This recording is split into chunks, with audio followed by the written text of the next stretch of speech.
నైరుతి లింగం గురించి నేను ఈ స్పెషల్ పార్ట్ చేశాను. ఎందుకంటే మాకొక గురువుగారు అనేది స్టోరీ చెప్పారు, బద్రీనాథ్ గారని.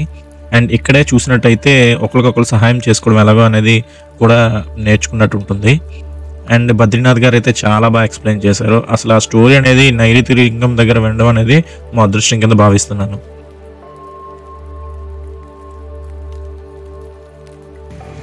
వాటర్ తాగడానికి బ్రేక్ లో వచ్చు.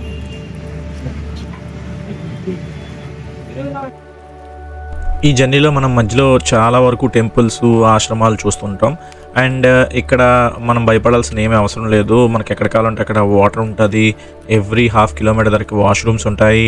అండ్ ఇక్కడ స్పెషల్ ఏంటంటే మార్నింగ్ ఒక టీము, నైట్ ఒక టీం లాగా, షిఫ్ట్ లాగా ఇక్కడ జనాలు కూడా, షాపింగ్స్ కూడా నైట్ 8 to మార్నింగ్ 8 ఒక షిఫ్ట్ ఉంటుంది, మార్నింగ్ 8 to నైట్ 8 ఒక షిఫ్ట్ ఉంటుంది.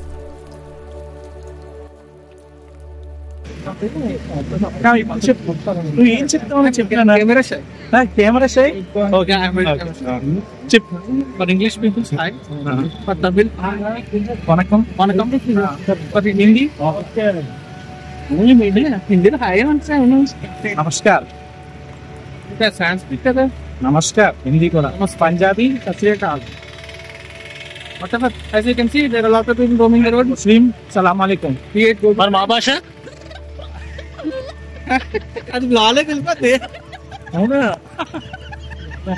అరే నేను చేస్తాను ఎందుకన్నా అలా కాదు.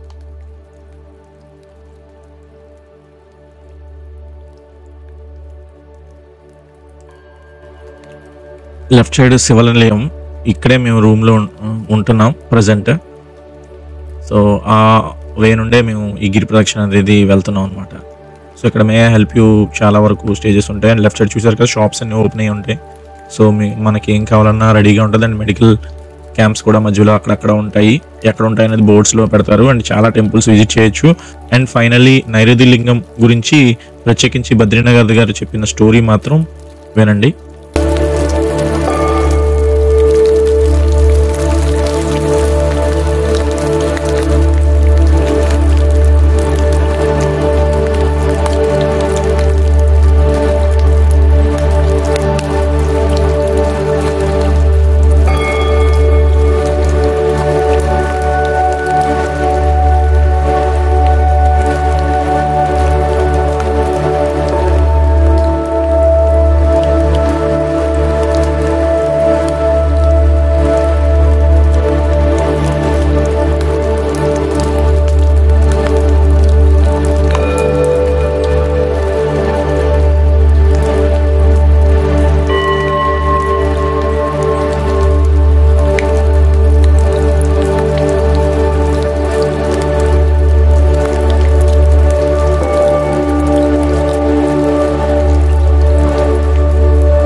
ఇక్కడ ఈ నందికి ఒక స్పెషాలిటీ ఉంది. ఎందుకంటే ఈ నంది ఎవరైతే మన అరుణాచలేశ్వర స్వామి కొండవైపు చూస్తుంటుంది.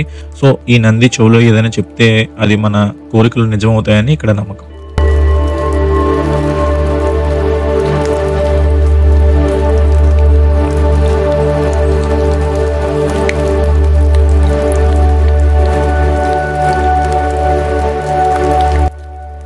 నైరుతి లింగం ప్రాంగణం ఇదే.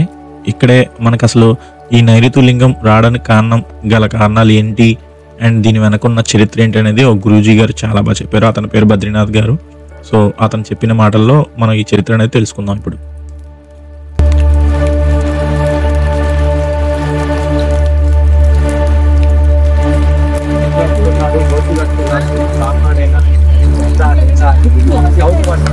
ఒకసారి వెళ్ళాడు, ఆయనకి అన్ని తెలుసుకున్నాడు, అన్ని సాంస్కృతిక పండితులు అన్ని తెలుసు, కానీ తపస్సు అంటే ఎందుకు తెలియదు ఆయన.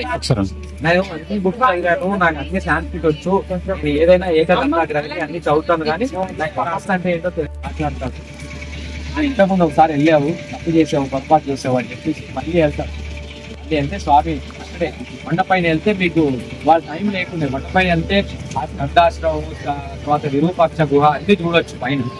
మనకు టైం లేక చెప్పిన అరుణాచలం 3 రోజులు పెట్టుకుని రావాలి అని, ఒక రోజులో అయ్యేది కాదు.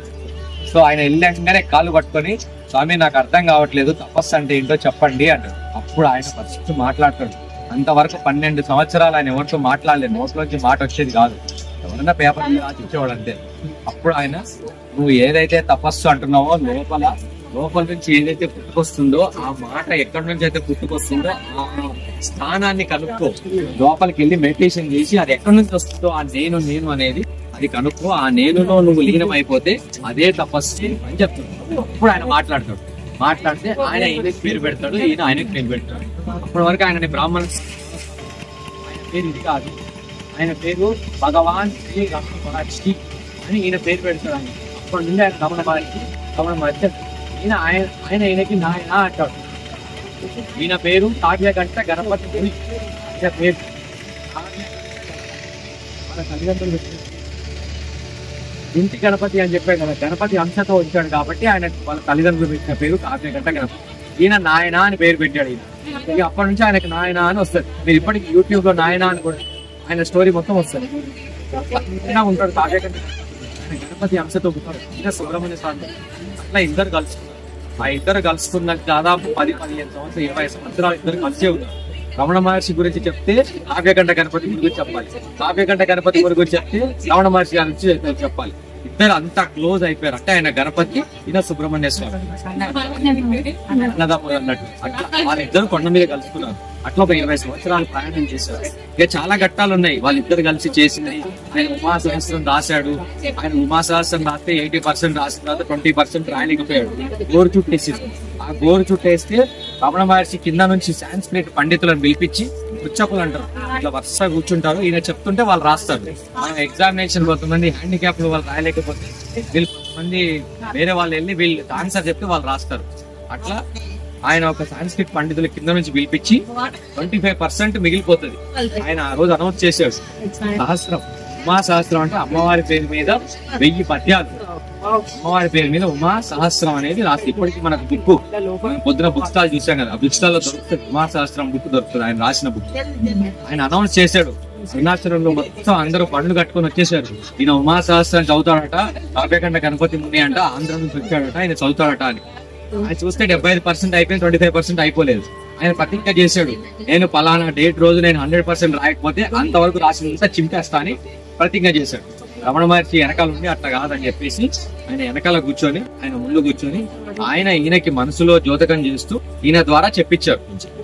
అప్పుడు మొత్తం కంప్లీట్ అయిపోయింది, 100% కంప్లీట్ అయిపోయి ఆయన ఉమాసహస్రాన్ని దాని తర్వాత ప్రింట్ చేశారు. అందరికీ చెప్పారు. అప్పుడు ఆయన ఉమాసహస్రం మొత్తం 25% చెప్పిన తర్వాత రమణ మహర్షి బయటకు వచ్చి అన్నారు, నేను చెప్పినవన్నీ కరెక్ట్ గా రాసుకున్నారా అంటే చెప్పింది రమణ మహర్షి, ఆయనకు మనసులో చెప్పించింది రమణ మహర్షి, ఆయన మన నోట్ నుంచి వచ్చింది గణపతి మునికి వచ్చింది, బట్ వెనకాల చెప్పింది రమణ మహర్షి. అట్లా అంటే వాళ్ళిద్దరు ఆత్మగా మాట్లాడుతున్నారు. ఆయన ఉండి జ్యోతకం చేసేది కాబట్టి మిగతా వాళ్ళు రాశారు. రమణ మహర్షి లీల బుక్లో దొరుకుతాయి. తర్వాత సూర్య నాగమ్మ గారు అని చెప్పేసి ఆవిడ ప్రతిరోజు ఒక లేఖ రాసి వాళ్ళ అన్నకు పంపించారు. ఆ సూర్య నాగమ్మ గారి లేఖల్లో కూడా దొరుకుతాయి ఇవన్నీ చాగంటి గారు చెప్పింది. ఇవన్నీ చాగంటి గారు, శ్రీనివాస్ గండూరి గారు చెప్పిన వీడియోస్ లో అన్ని ఉన్నాయి. ఇవన్నీ నేను చెప్పేవన్నీ మీకు యూట్యూబ్ లో దొరుకుతాయి. బట్ ఏంటంటే ఇవన్నీ గుర్తుండవు కాబట్టి నేను చెప్తున్నాను. ఇదంతా జరిగింది నైరుతి లింగం దగ్గర. అంటే ఈ స్టోరీ మనం ఎక్కడైతే జరిగిందో అక్కడ తెలుసుకుంటే దీని వాల్యూ అర్థమవుతుంది. అందుకని ఇక్కడ చెప్పడం. ఓకేనా? రైట్.